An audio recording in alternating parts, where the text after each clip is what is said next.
Diz assim a palavra de Deus. Evangelho de Marcos, capítulo 4, versículo 21. Também lhes disse: vem, porventura a candeia para ser posta debaixo do alqueire ou da cama, não vem antes para ser colocada no velador? Pois nada está oculto, senão para ser manifesto, e nada se faz escondido, senão para ser revelado. Se alguém tem ouvidos para ouvir, ouça. Então lhes disse: atentai no que ouvis, com a medida com que tiverdes medido, nos medirão também, e ainda se vos acrescentará. Pois ao que tem se lhe dará, e ao que não tem, até o que tem lhe será tirado. Disse ainda: o reino de Deus é assim, como se o homem lançasse a semente à terra, depois dormisse e se levantasse, de noite e de dia, e a semente germinasse e crescesse, não sabendo ele como. A terra por si mesma frutifica, primeiro a erva, depois a espiga, e por fim o grão cheio na espiga. E quando o fruto já está maduro, logo se lhe mete a foice, porque é chegada a ceifa. Disse mais: aqui assemelharemos o reino de Deus? Ou com que parábola o apresentaremos? É como um grão de mostarda, que quando semeado é a menor de todas as sementes sobre a terra. Mas uma vez semeada, cresce e se torna maior do que todas as hortaliças e deita grandes ramos, a ponto de as aves do céu poderem aninhar-se à sua sombra. E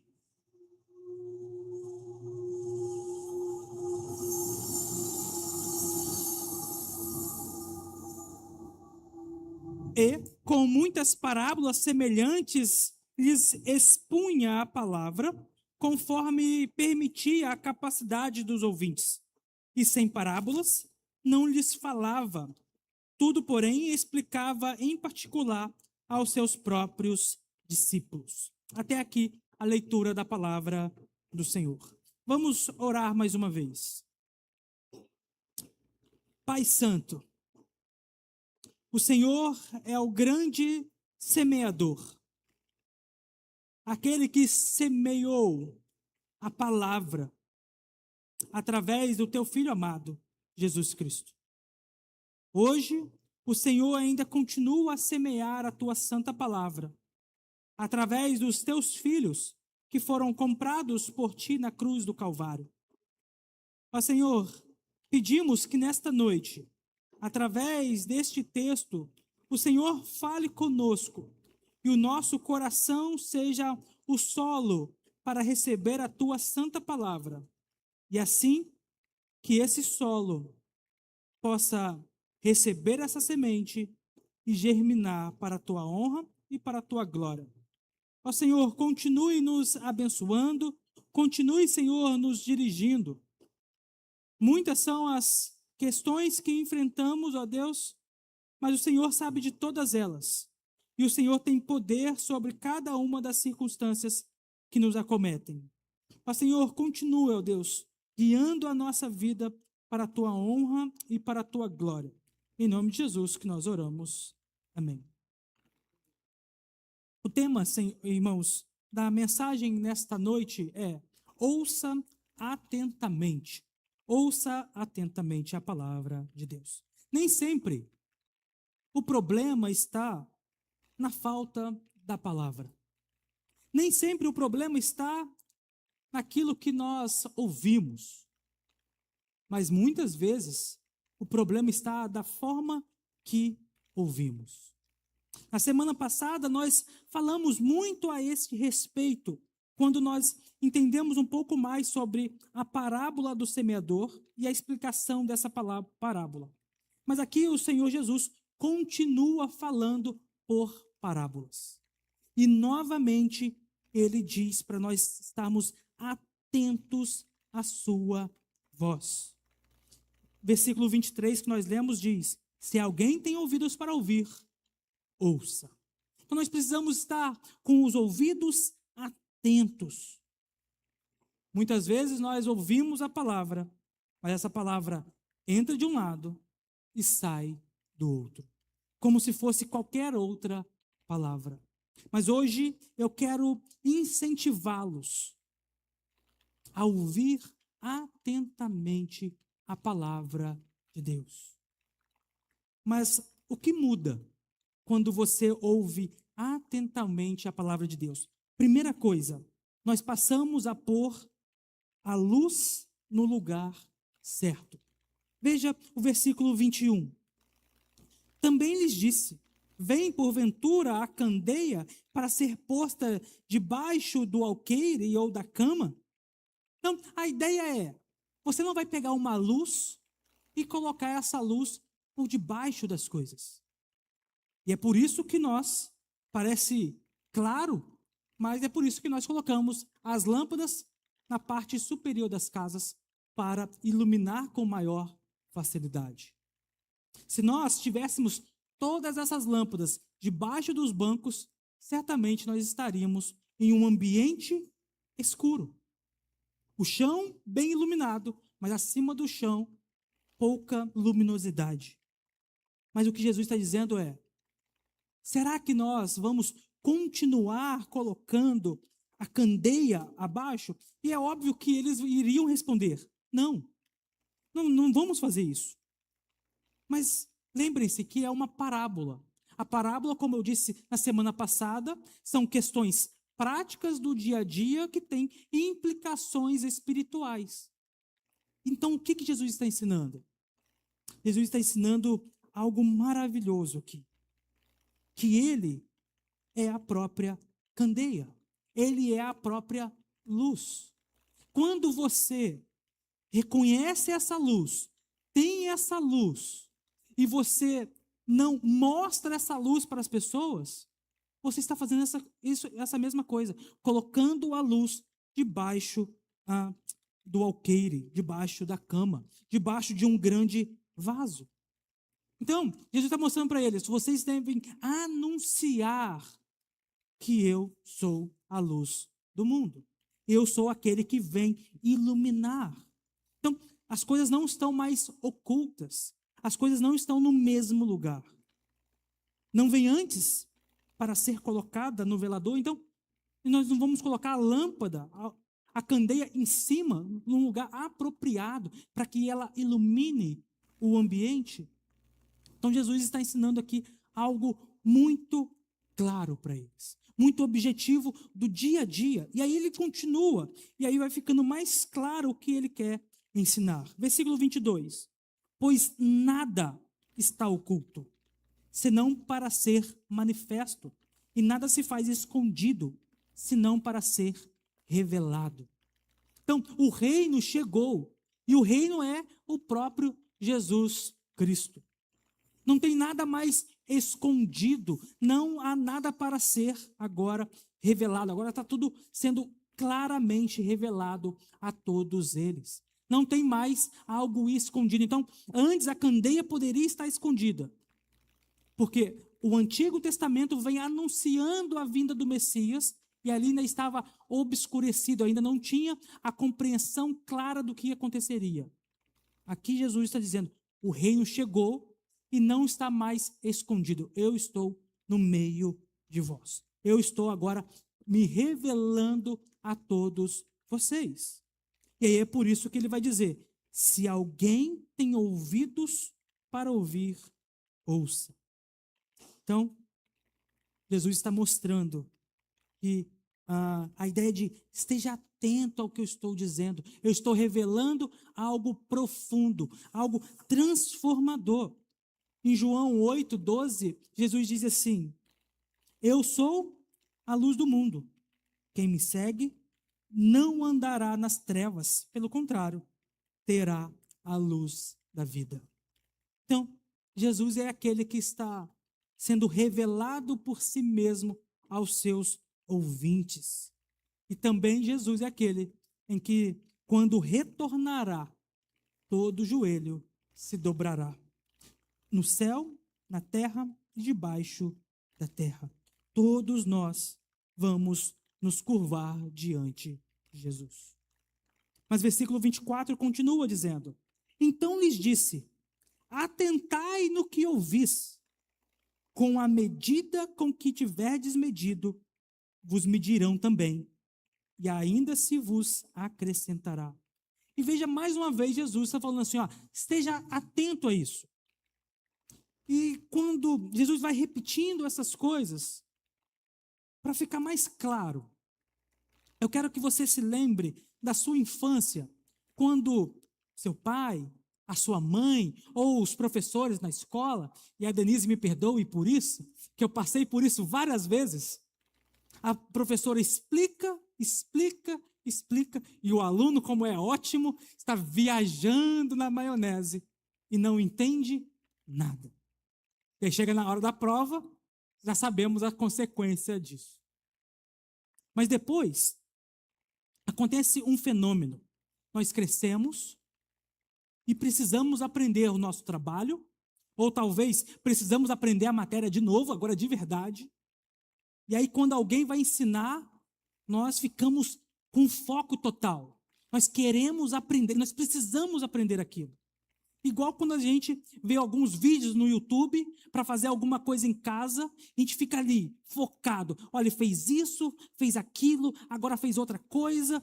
E a gente fica tão vidrado naquilo que a gente aprende a fazer aquilo, mesmo à distância.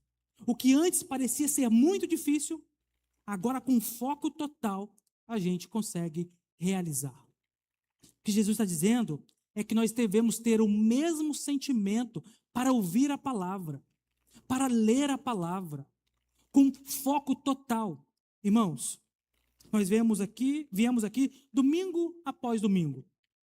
Você pode pensar assim, na minha vida prática, muda pouca coisa. No meu trabalho, na segunda a sexta, o que o pastor diz, muda alguma coisinha aqui, mas eu não levo muitas coisas para a vida. Eu quero dizer que esta palavra, esta Bíblia, tem um poder de ter uma consequência eterna. No seu trabalho, você pode, se você não desempenhar bem a sua função, você pode perder o emprego, voltar para casa sem salário, passar dificuldades e ir atrás de outro emprego. Mas sem essa palavra, sem Jesus Cristo, as consequências são eternas. Ou é vida eterna, ou é morte eterna. Não tem meia vida e meia morte. Ou é um, ou é outro.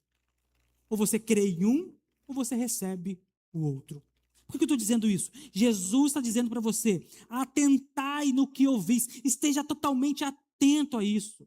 Não deixa com que as coisas que você vai fazer amanhã te impeçam de ouvir a palavra hoje.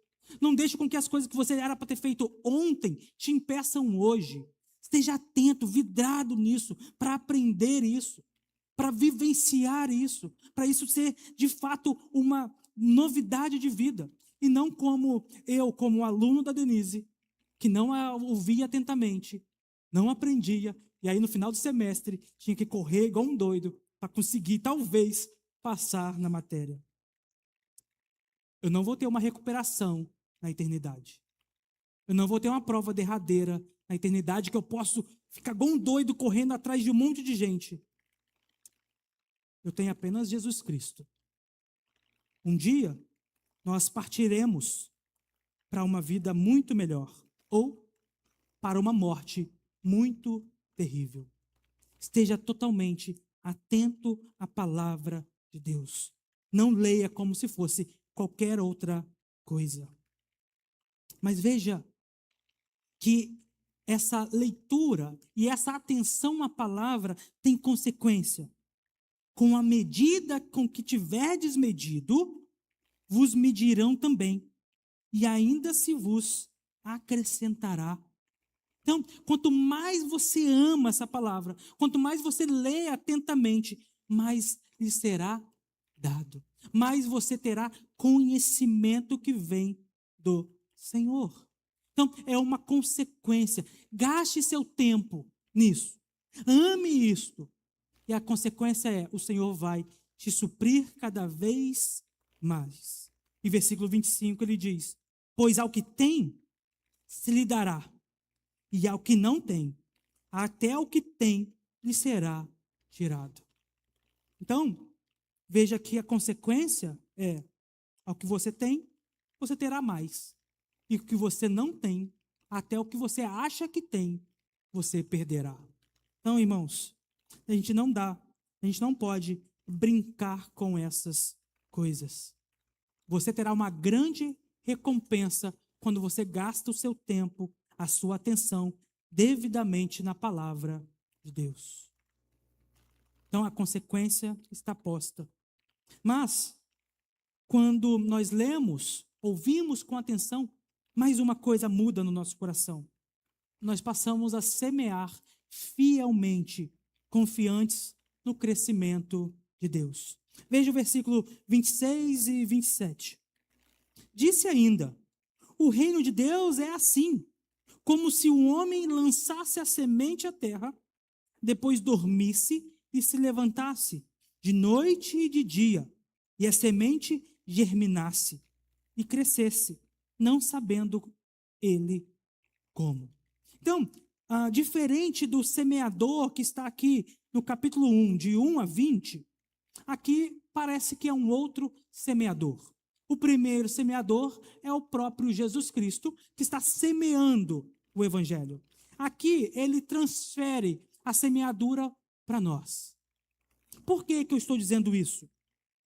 Porque ele vai explicar como o reino de Deus funciona. Como se um homem lançasse a semente à terra, depois dormisse e se levantasse. Então, qual que é a nossa função?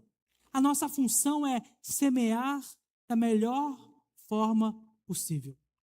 A nossa função é proclamar da melhor forma possível.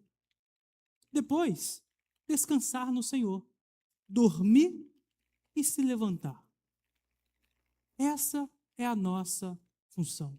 Nós não precisamos ficar nervosos, ficar pensativos se tal pessoa vai ou não se converter, se aquele fruto, se aquela semente vai ou não germinar.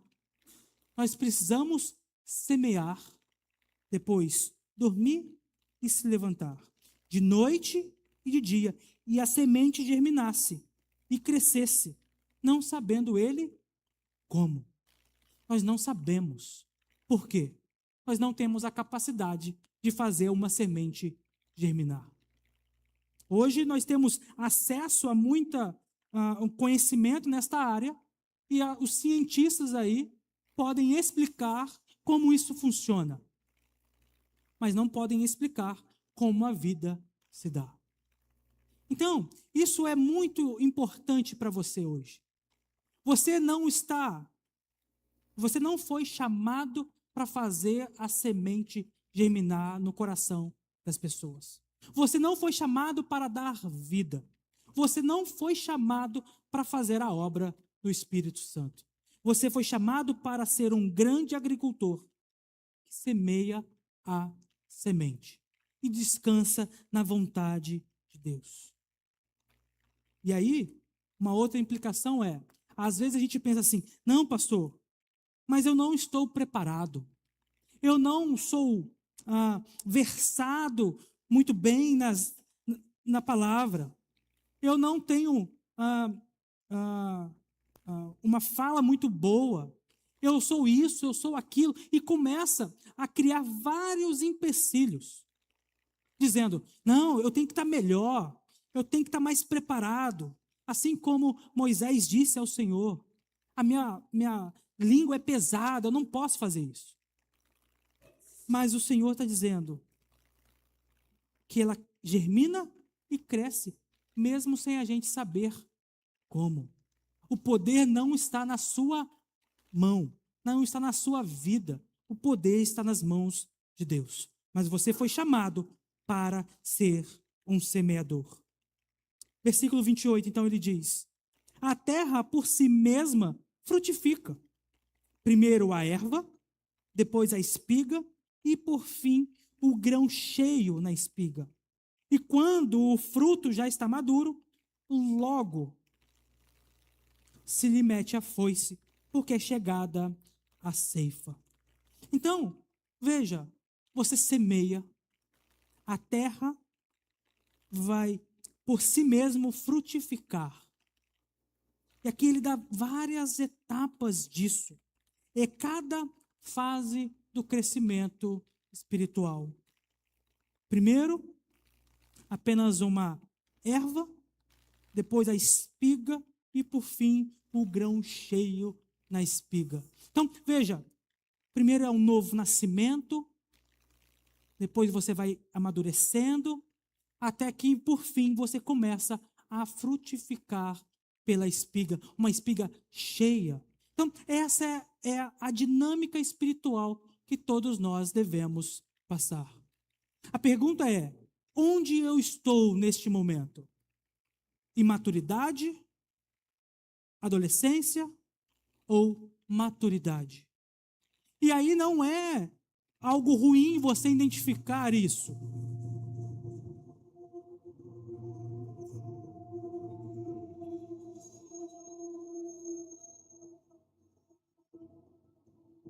Como quem dissesse, já que eu me identifico como imaturo na fé, eu não vou fazer essas coisas.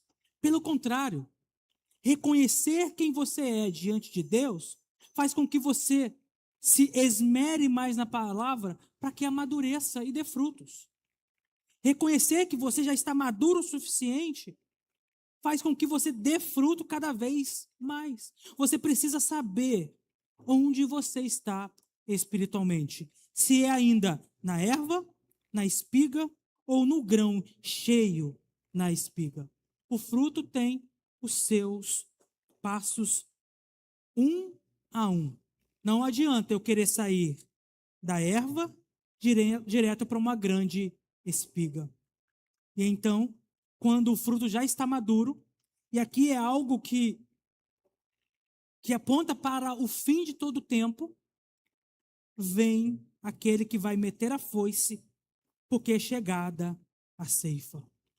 Você é chamado para proclamar isso, a semear isso o tempo inteiro, mas você não é chamado para dar vida e crescimento.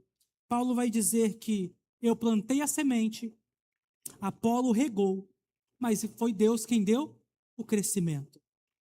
Irmãos, eu quero desafiá-los a parar de viver em terra árida e começar a semear a palavra de Deus. Nós estamos em tempo para a proclamação do Evangelho. Nós não podemos continuar na mesma mornidão. Você precisa evidenciar isso todos os dias. Então, Jesus, no início do capítulo, ele está semeando pelo caminho. Você também é chamado a semear pelo seu caminho. Não quero que você faça grandes promessas e grandes objetivos. Apenas que semeie a palavra de Deus, onde quer que você esteja. Seu amigo de trabalho, o seu companheiro aí de estudo na escola, aquelas pessoas que estão ao seu redor, onde quer que você esteja, semeie a palavra de Deus. Mas ainda tem mais uma coisa que muda quando a gente lê a palavra e se atenta à palavra de Deus. Terceiro, nós passamos a perseverar quando tudo parece pequeno. Veja versículo 30. Disse mais: a que assemelharemos o reino de Deus? Ou com que parábola o apresentaremos? Então, Jesus faz duas perguntas para trazer os ouvintes para si, para ficar dentro desta história. Então, para todos nós respondermos juntos. Então, Jesus quer que todos tentem responder essas perguntas. E ele, em seguida, começa a responder. É como um grão de mostarda, que quando semeado, é a menor de todas as sementes sobre a terra. E é muito propício esse texto no dia de hoje. É muito propício porque a nossa igreja passa por algumas experiências. E hoje, por causa do Dia das Mães, muitas pessoas não vieram. E eu fiquei, quando eu estava aqui orando, fiquei pensando, mas será mesmo que eu vou falar sobre semeadura e as pessoas não vêm? Elas não vão chegar? E quando eu vou voltando ao sermão, revisando o sermão aqui, eu fico pensando, será que eu posso ter um sentimento desse? E é o que Jesus está ensinando aqui. Que quando semeado, é a menor de todas as sementes sobre a terra. Nós não podemos pensar que os inícios pequenos são inícios que Deus não está presente. Mas Deus se faz presente. O meu coração, e vocês sabem muito bem disso, é para que essa igreja esteja cheia. Esses bancos que estão vazios hoje estejam ocupados. Que nós tenhamos problemas com o espaço. Esse é o meu desejo. Mas o Senhor age por formas distintas. E hoje, o Senhor age no meu coração dizendo que os princípios pequenos não podem ser menosprezados. O grão de mostarda, ele é a menor de todas as sementes. Que o Senhor continue nos conduzindo assim. Mas, versículo 32, o Senhor Jesus nos acalenta ao dizer: uma vez semeada, cresce e se torna maior do que todas as hortaliças e deita grandes ramos, a ponto de as aves do céu poderem aninhar-se à sua sombra. Nós começamos pequeno, mas pela graça de Deus, assim como o evangelho vai avançando, começa pequeno com o Senhor e 12 discípulos. Agora nós temos milhões de crentes ao redor do mundo. O que era pequenininho, agora se tornou grandioso. O que nós hoje enfrentamos como uma igreja pequena, para a graça de Deus e pela glória de Deus, um dia se tornará grande, frondosa assim como essa hortaliça que cresce. Mas isso quer dizer ainda algo muito mais profundo. Eu quero que você se lembre do texto que nós lemos agora de Ezequiel 17, que ele diz o seguinte: no monte alto de Israel, o plantarei, e produzirá ramos, dará frutos, e se fará cedro excelente. Debaixo dele habitarão animais de toda sorte, e à sombra dos seus ramos se aninharão aves de toda espécie. Mais à frente um pouquinho, em Ezequiel 31, 6 diz: todas as aves do céu se aninhavam nos seus ramos, todos os animais do campo geravam debaixo da sua fronde, e todos os grandes povos se assentavam à sua sombra.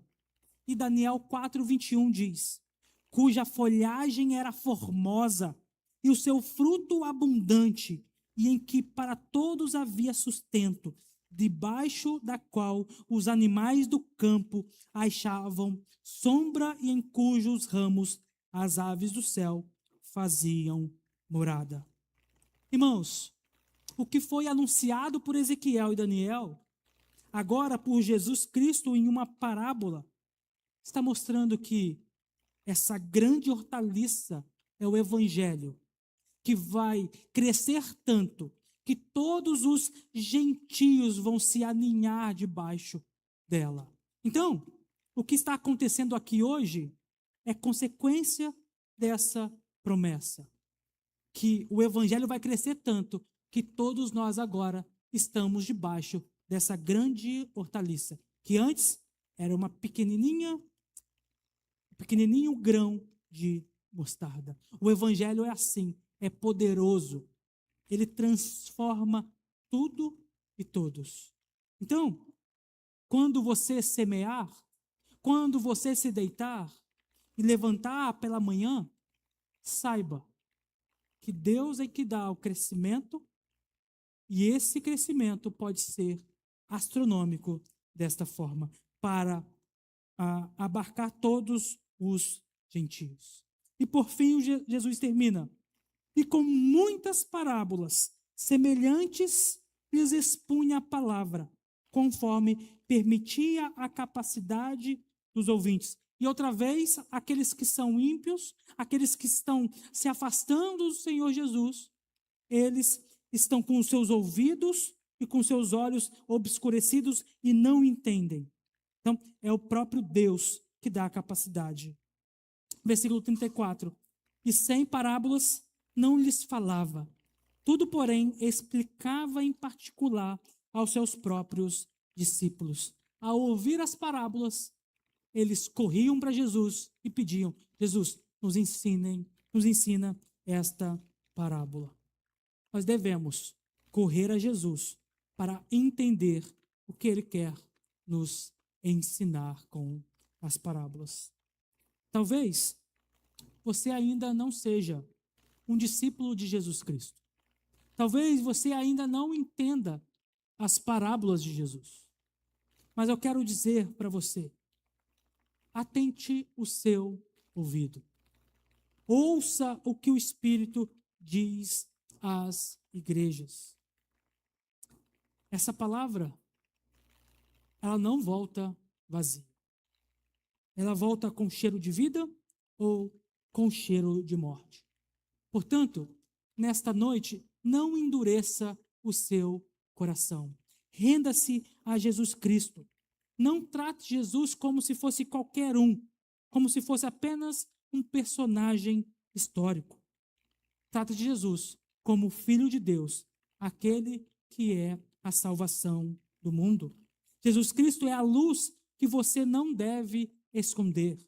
É a palavra que você não deve desprezar. E é o Rei diante de quem você deve se render hoje. Também, irmãos, eu quero dizer que se você estava vivendo em mornidão, estava vivendo abatido, cabisbaixo, e não fazendo aquilo que o Senhor ordena, eu quero chamá-los a proclamar o Evangelho. Eu quero chamá-los a viver como o semeador. Eu quero chamá-los a compreender que essa é a sua principal missão. Não deixe as outras coisas. Nós semeamos e Deus faz germinar. Nós anunciamos e Deus abre os corações. Nós servimos e Deus conduz a colheita. É assim que Deus vai agindo. E é assim que Deus determinou para que o Evangelho avançasse. Nós somos chamados a proclamar o Evangelho. Mas nós precisamos gastar o nosso tempo com conversas sinceras, conversas profundas, estendendo os nossos braços, dando um testemunho santo, discipulando, amando as pessoas. Coloque Cristo no centro da sua vida, para que você seja um semeador fiel ao Senhor. Portanto, para concluir, eu quero dar esperança para todos vocês, inclusive para mim. Nós iniciamos pequenos. O Senhor nos deu uma ordem. Se você, assim como eu, tem o desejo no seu coração de que a nossa igreja prospere em conhecimento, de que a nossa igreja prospere em graça, em amor, em evangelho, que a nossa igreja seja uma igreja reconhecida por todos ao redor, que é uma igreja viva, santa, uma igreja que proclama o evangelho, você precisa olhar para essas parábolas e ver o seu compromisso de semear a palavra. Nós todos fomos chamados para a mesma coisa. Nós fomos chamados para anunciar a obra de Jesus Cristo. Nós não sabemos o que o Senhor vai realizar. Nós não temos esse poder e não temos a condição de avaliar. Mas nós temos que mudar a nossa caminhada. Nós temos que começar a anunciar todos os dias. Por quê? Nós não podemos ter consequências boas e agradáveis se nós não fazemos aquilo que o Senhor deseja. Nós precisamos proclamar o Evangelho a tempo e a fora de tempo. Não proclame o Evangelho para 1000 pessoas. Proclame para uma pessoa. Depois, outra pessoa. Aquelas pessoas que vêm à sua memória neste momento. Aquelas pessoas que você tem orado. Gaste o seu tempo para anunciar. E assim, essa hortaliça vai crescendo, e crescendo e se multiplicando para a glória de Deus. Para que em alguns anos nós tenhamos mais e mais igrejas presbiterianas do Brasil em Três Rios. Que esta igreja seja a primeira. Nós tenhamos a segunda, a terceira, a quarta, um presbitério inteiro dentro de Três Rios. Para que a igreja presbiteriana avance, não por causa do nome, mas por causa do Evangelho de Jesus Cristo. Nós somos chamados a proclamar o Evangelho. Que Deus nos abençoe.